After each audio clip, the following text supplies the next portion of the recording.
Welcome to Just a Minute on Eastern Sierra Now. I'm Alexander Taylor. Here's how it works.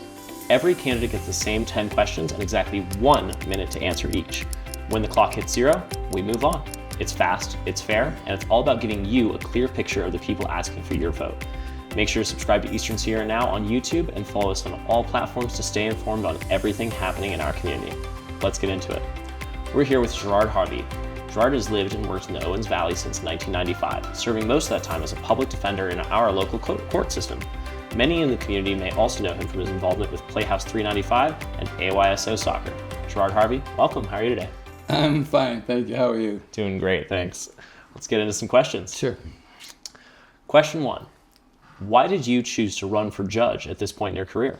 I actually came to the decision like a year and a half or 2 years ago after watching a couple of local judge races and watching what it took to be a judge in this superior court, in particular in the criminal department. And I've got a lot of experience in that department, I think, and I've watched what's gone on since the last several years, but actually for many years before that. And I think I could do a good job of handling the criminal court, and I think I could assist in the civil court as well. Amazing. Great answer. Question 2. What experiences in your legal career have best prepared you to serve as a judge in Inyo County? Primarily the 30 years of criminal practice and criminal trial work. I've learned a lot. I've learned the evidence code fairly well, I think fairly strongly, which is something that you need to have if you're going to handle the criminal calendar, criminal trials. But civil trials as well doesn't change. The evidence code is the evidence code. So I think to that extent, I could add, or I have a real strong positive effect on what's going on in the courts in the years to come. So, great, sounds good. What do you see as the unique needs or challenges of the Inyo County court system? Oh, which is you're the judge over an area the size of Rhode Island. It's enormous, and so there's a lot of different folks out there, and things happen throughout this county. It stretches all over the place. So there's that aspect of it. Plus, there's the it's not like being in some big courts where you always have one type of judge. Here we have sort of a criminal and a civil division, but you need judges who can do both, who can do everything. So it's a jack of all trades kind of rural court. And how can a judge best serve a rural and geographically large community like ours? I think it's by getting out in the community, to getting to know the people and getting to know what's going on in your court, civil disputes that occur in your court, as they may be in far-flung spots in the county. But I don't think it's impossible for the judge or judges to go see what these disputes are, actually go out to the property and see what the disputes are. That some may think I'm crazy. I think it's totally reasonable that judges in a county like this should be able to do that. Love that approach. And what does fairness in the courtroom mean to you in practice? It means that everybody gets treated the same. It doesn't matter if your lawyer's high dollar or the public defender or no lawyer at all. It means that no matter who you are, in the eyes of the judge, you get the same kind of treatment. You're not going to be able to buy your way out of trouble, I guess, is what I'm suggesting. Makes sense to me. What qualities make someone an effective judge beyond legal knowledge? Experience, but even temperament. I guess that might be the something I'm in short shrift on. Temperament. I think many folks might say that about me, but I'd like to think otherwise. I'd like to think I've grown, and I'd like to think I've, with my experience, I'd be a good addition to the judges who've served before in this county. And how do you ensure your decisions remain fair and unbiased? Well, I mean, is it the red face test? After I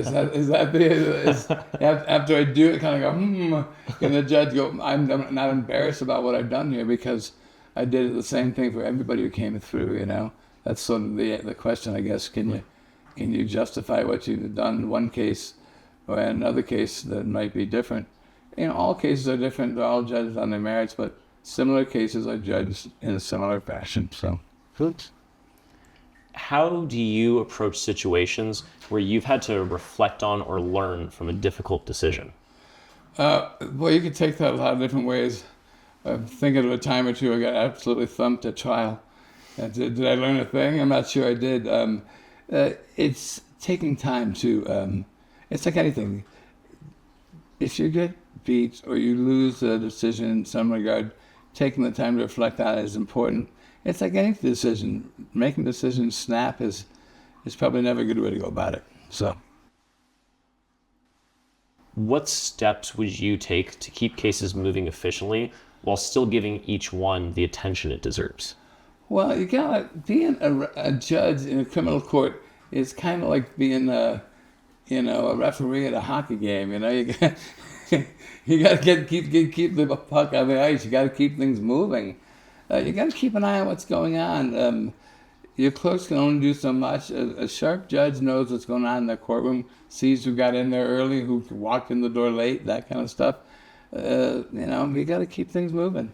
You got to let people know that you're ready to get on the bench and get working shortly after the time set for being on the bench. So, great answer. And last question, how would you make the court system more understandable and accessible for everyday people? I think they need to move a little more quickly and a little more efficiently, which might help folks. I think that the current plea forms that we use, as thorough as they are kind of a mystery to folks when they say they understand a plea.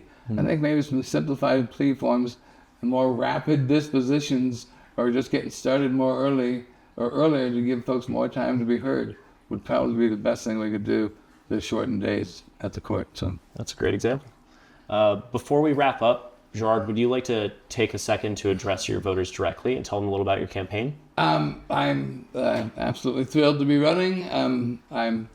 Many of you know me from my past, my Playhouse 95, many from my legal career, some from my ups and downs with the criminal system many years ago. I'm glad to be back. I'd love to have anyone's vote who's willing or interested to vote for me. I understand if you're not. Whatever you do, I hope you get out and vote. Thanks. Thank you. And thanks for joining us on Just a Minute. At Eastern Sierra Now, our goal is to keep you informed, engaged, and connected to what matters most in our community. If you found this helpful, subscribe on YouTube and follow us across all platforms so you never miss an update. And remember, local elections matter. Be informed and be sure to vote. I'm Alexander Taylor. We'll see you next time.